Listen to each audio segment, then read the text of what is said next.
All right, let's talk about Jock Peterson.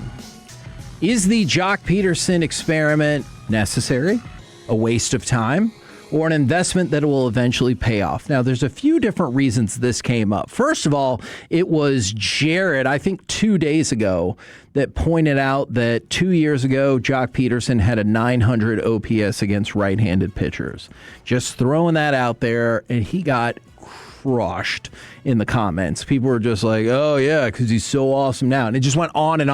And it gave me another perspective of how much people just despise Jock Peterson. Peterson. And what he has done or not done for this season thus far. And then to start the season, Jock Peterson went 0 for 16, and he started to get booed yesterday. And then he came back and had a home run.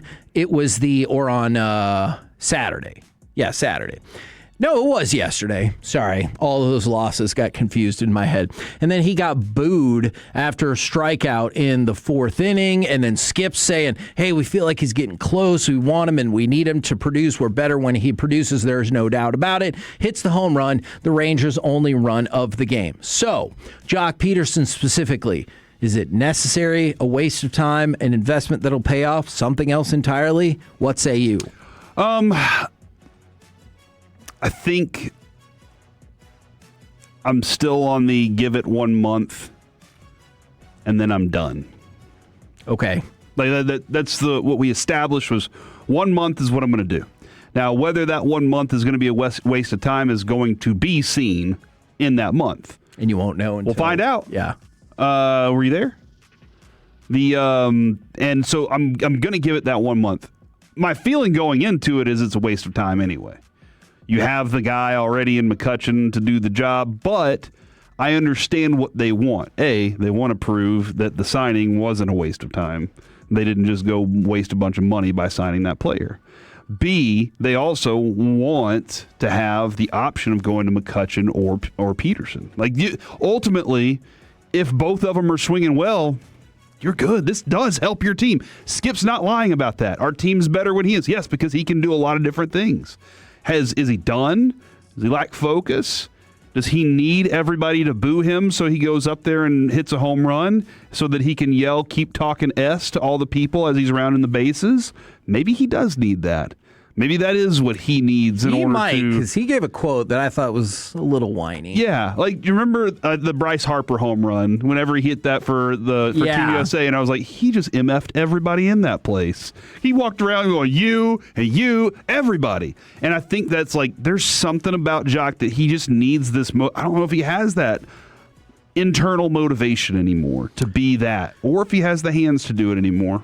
I think I'm more the physical tools than the other part, but here's the first wave of feedback, and holy moly. From the 972, they said, screw Jock Peterson. Why are we putting ourselves through this? Jock Peterson has been a big swing and a miss, and right now his contract is an albatross. From the 972, Jock Peterson needs to go, and then said he is too conceited and not a team player whatsoever. From the 806, Jock is a failed waste of time. And it goes on and on and on and on and on. But keep that feedback coming in because we'll loop back around to that. He's never produced for us. Fact. That's a real thing. He hit 173 since he's gotten here, total. And that's, honestly, it feels lower than that. But there's this misnomer last year that he finished the season strong. False, false, false. So you take a look at the breakdown. It was just a handful of games for March and July. So let's skip over that. In April, horrid.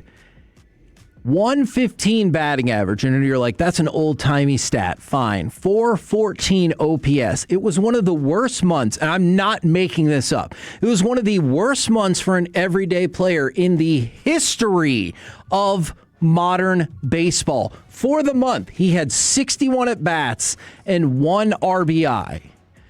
And then in May, he was better, I guess, but still awful. 167 batting average, 688. And then what we seem to keep clinging to is August and then 2 years ago. Because in August, he was really, really good. And I think that's where the narrative came from, that he finished out the season strong. But the season doesn't end at the end of August. Skip ahead to September, 194 with an OPS of 550.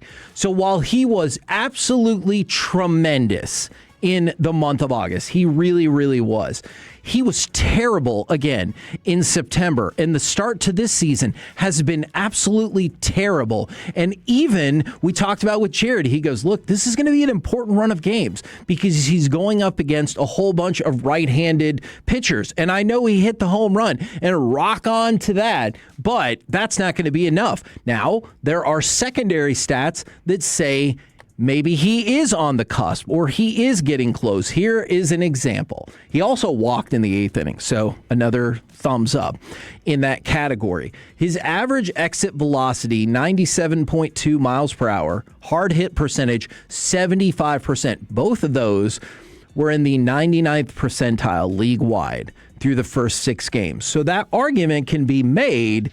He is one of the most unlucky players in Major League Baseball to start the season. And I think if not for the baggage of last year, maybe you would consider that. And I think Jock Peterson kind of feels that way as well, because he was asked about his struggles and he said, quote, I think a lot of people blow things out of proportion. There's still opening day paint on the field. You guys can view it as you want, but we're like 8 games into the season, so there's a long way to go. And if you'd had a good season last year, nobody would say a word 100%. right now, 8 games in. But it's the carryover from last season. Yeah. And Kevin, Chris Young talked about the volatility of last year's lineup and how you had dudes who could either hit home runs or strike out 5 times. Like, that's what the feeling was you were going to have. That's why Adolis Garcia, Jonah Heim are no longer here. They say that this team should have less volatility in it. Kevin, look at Peterson's career. It's a roller coaster. Yeah, no, There's right. no true consistency in his career at all. And so that's the other thing about him is this is the player that he is. He'll have, good moments where he's a really hot hitter, and then he is just non-existent. So again, you're acting like the new season is a fresh start for you and Rangers fans. That's not the approach that Rangers fans are taking it to. The approach that the Rangers fans see it is, since you got here, you've been a 174 hitter with a 602 OPS. Yikes. OPS is catastrophic. That's your Rangers career right now. And so for that, it's not like that's just simply not good enough at all. You have 69 strikeouts to 37 walks. That's what Rangers fans are upset about, not how early in the season it is and that you haven't produced yet. It's the fact that you're a year and a few games into this season and we're still trying to figure out what the answer to that question is. That's the frustrating part as a Rangers fan. Yeah, and I'm trying to think about the best way to phrase this, because this might be an unfair statement. And y'all might tell me, hey, I think that's unfair. But I think it bothers a lot of Rangers fans. It bothers me that he opted in to the other $18 or $19 million in his contract when he had a god-awful, historically terrible season. But on the flip side, what would you do? Exactly. Yeah. I would do it. All of us would do the same thing. And then the other thing I would say on the flip side is, well, the contract was written that way for a reason. Like maybe Jock took what he felt was a bit of a pay cut coming here, knowing that the option would kind of protect him. And that's the thing. We talk about it all the time. You don't want a double standard when, like, we give the Rangers a pass for doing X, Y, and Z and maybe screwing over a player, but you don't want to give Jock Peterson a pass. But I think that rubs some people the wrong way, because that's why you can't DFA him, or I cannot envision a world in which they DFA him anytime soon. I'm not saying they shouldn't, or his production doesn't warrant it, but with the owners being maybe not as free spending as we would like, I feel like is the most polite way to put that, you're going to get rid of $18, $19 million in contract and then go back to the owners and say, but we really need a closer. Yeah, we're going to get it this time. I just don't see a way in which they're like, well, I know you pissed away that money, but this time it's going to be different. At least not with this ownership group. There are probably plenty of other teams that are like, no problem. But with this ownership group, it does not feel like that's going to be the case. And so for everybody who wants him DFA'd or whatever the case is, I think that's why that's not going to happen. Now, the other question becomes, but does that mean he needs to keep playing? And does that mean he needs to keep being fifth?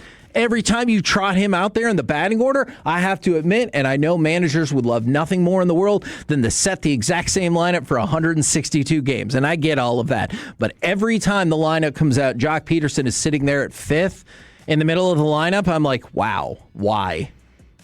That part I don't get. Because they feel like if he has a 1-for-4 day, one is going to be a home run with runners on. That's their... Right. Like that's their feeling. Right.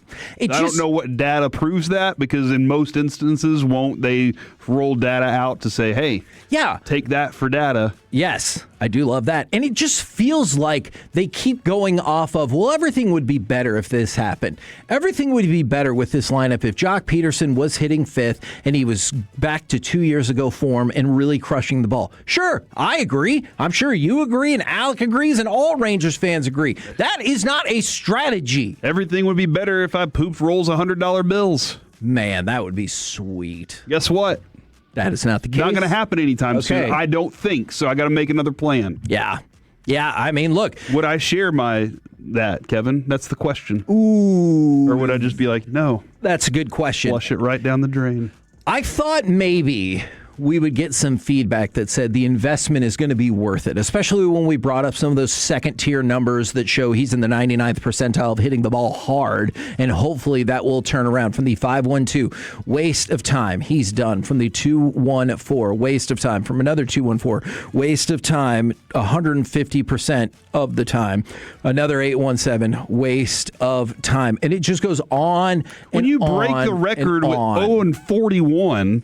Yeah. When you do that in the past, Kevin, people aren't going to forget about it. Yeah. They're going to be like, that's what you are, and you need to show me that you're anything other than that. Yeah. And Kevin, the start of the season hasn't. Now, you hit a home run early the other day. Yes. Your only run. That's the only thing you've done well. Do it again. Yeah.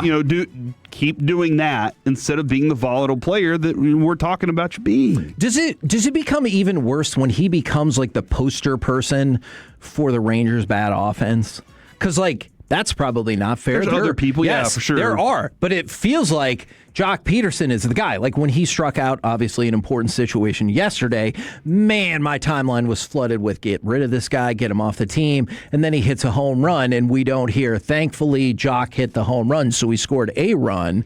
It was just left with, this offense sucks, and I don't like Jock Peterson. Yeah, pretty much. That's the feeling.